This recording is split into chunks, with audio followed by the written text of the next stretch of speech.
Good morning everyone! Today's vlog, magluluto tayo ng tinolang manok.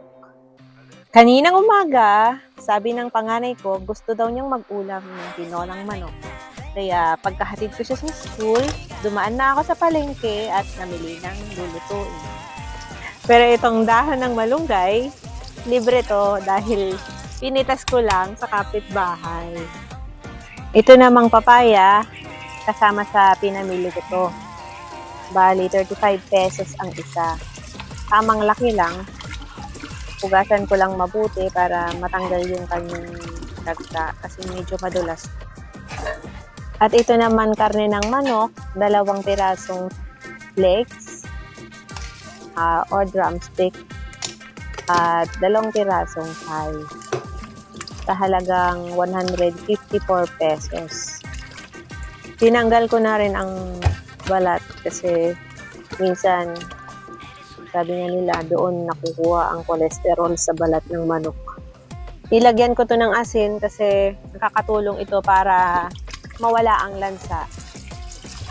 Banlawan lang nating mabuti para totally malinis.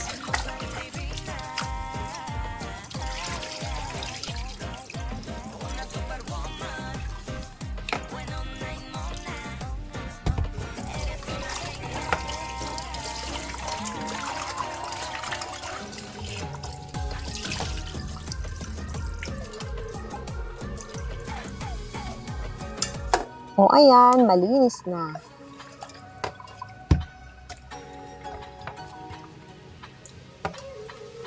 At ito, babanlawan ko pa ng filtered water para talagang malinis.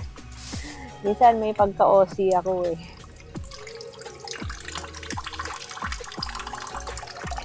Sa ngayon kasi hindi na natin alam kung malinis ba ang mga binibili natin. Yung mga gulay nga, mapapansin mo, may ibang kulay eh. Lalo na doon sa pinakatangkay niya. Parang binabad muna nila sa formalin. Ewan ko kung anong chemical yung ginagamit nila. Kaya dapat talaga banlawang maigi. At dito naman, isasalang ko na. At lalagyan ko ulit ng asin. 1 teaspoon only. And then, pagkakulo, haluin konti at saka babanlawan ko ulit.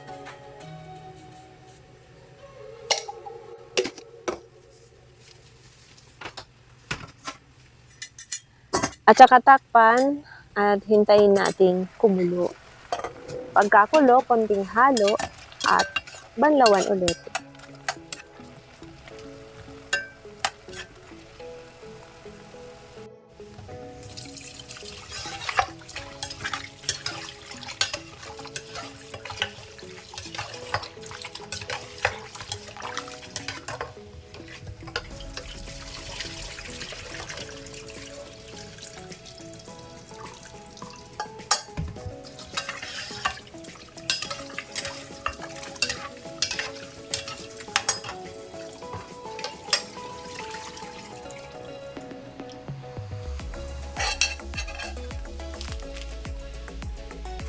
At dito, isasalang na natin.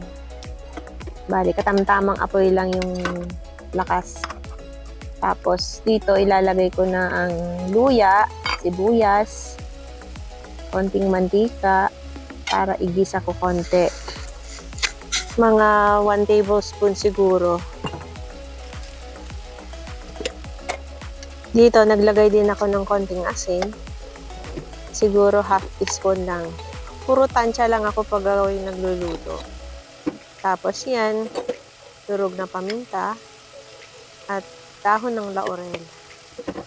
Para totally, wala ka talagang malalasang lansa. As in. Kaya kapag kayo ay magluluto ng manok, maigi talaga tanggalin nyo yung lansa kasi nakakasira sa appetite. At next, naglagay ako ng chicken nor cubes. At kanina, hindi ko na na-i-video kung paano ko inilagay yung papaya. Basta, nilagay ko na lang ang papaya. And then yan, chicken nor cubes, sinundan ko ng 1 litrong tubig. hanggang sa malubog yung mga gulay.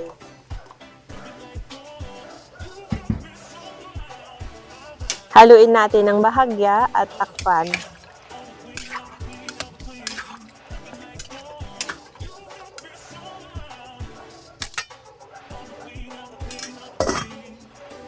A few minutes later, eto na, kumulo na. Nangangamoy na ang sarap.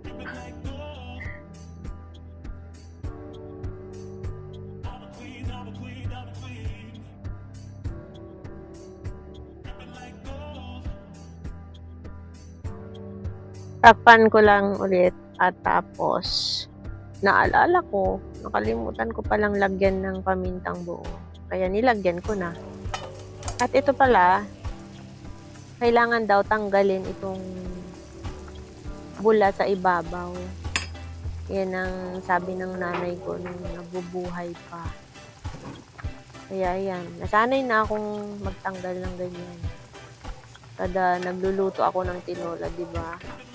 O di kaya nilaga. Sa nilaga, lalo nang madaming ganyan. Nilagang baboy. O di kaya naman nilagang baka. Lalo nang marami.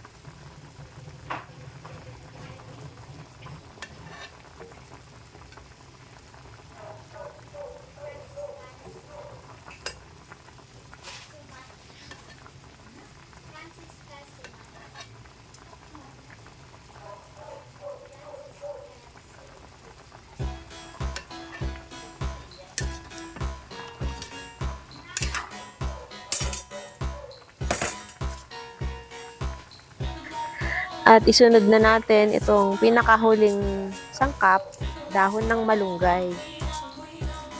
Konting luto lang kasi madaling ma-overcook. Konting kulo, i-off na ang apoy at takpan. Pwede nang hanguin. Sigurado, ang batang makulit ay mabubusog. Happy tummy! Ang baby! Baby damulag.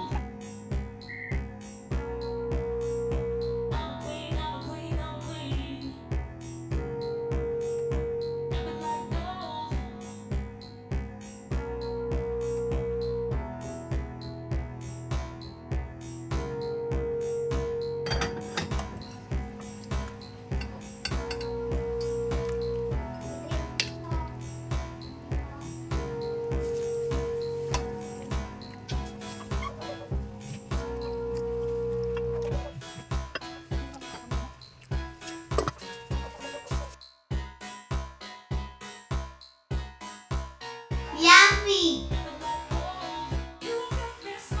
Kain na po tayo!